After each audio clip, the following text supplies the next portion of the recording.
Welcome to the Lifestyle Medicine Update. I'm Dr. James Meschino.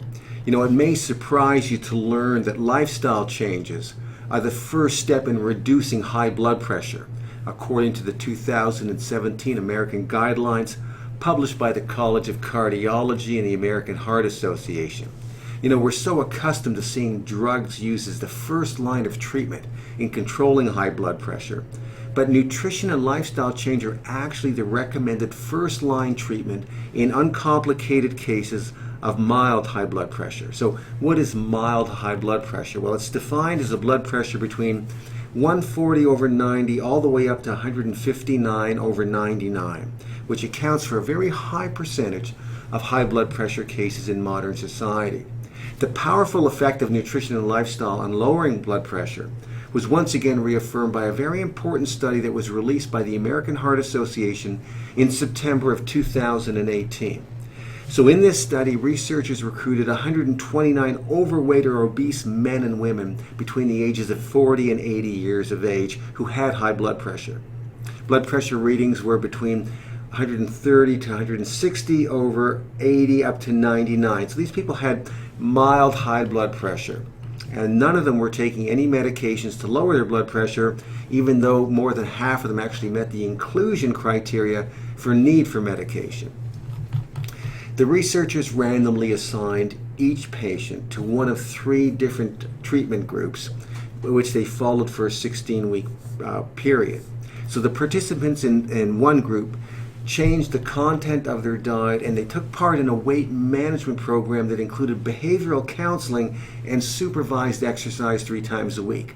So they adopted a particular kind of diet called the DASH diet, which is a nutritional approach to lowering high blood pressure. The DASH diet emphasizes fruits, vegetables, and low-fat dairy products and minimizes consumption of red meat, salt, and sweets.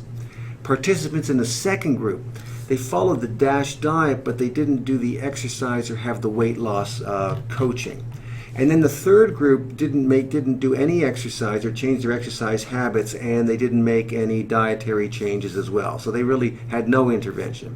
So 16 weeks later, or 4 months later, these were the results. Those following the DASH diet and participating in the weight management program with counseling and supervised exercise lost an average of 19 pounds and had reduced their blood pressure by an average of 16 millimeters of mercury systolic and 10 millimeters of mercury diastolic. These are huge reductions. This is incredible success. In a 4-month period, these people lost almost 20 pounds and they reduced their blood pressure very significantly.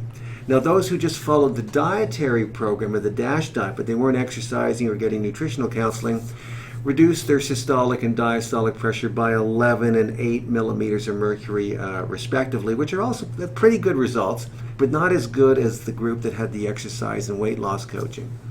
The adults who didn't change their eating habits or their exercise habits experienced a minimal drop in blood pressure, I guess because they knew they were in a blood pressure study. They probably behaved a little better, but they had a very small, like 3 to 4 millimeters of mercury change in their systolic and diastolic pressure, really very minimal.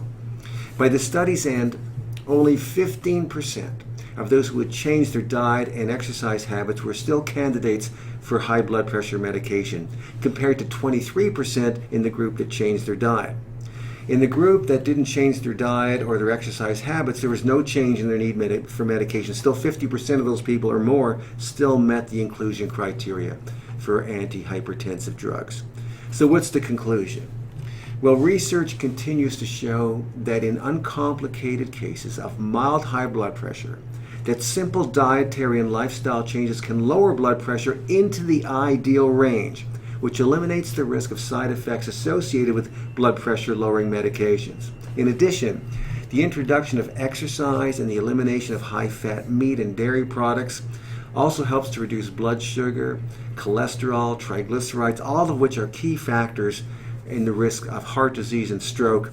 And of course, lowering blood pressure also reduces risk to a significant degree. Plus, these people are losing weight, which also is a risk factor for cardiovascular disease. So lifestyle and nutritional medicine is good medicine, and it's effective medicine. There's a great deal that we can do to reduce our risk of cardiovascular disease, and it's something that we should all take very seriously as heart attack, stroke, congestive heart failure, and other cardiovascular conditions are a leading cause of premature death and disability in our society. So I've included a link to the American Heart Association research study in the text below. Thanks for watching. I'll see you next time.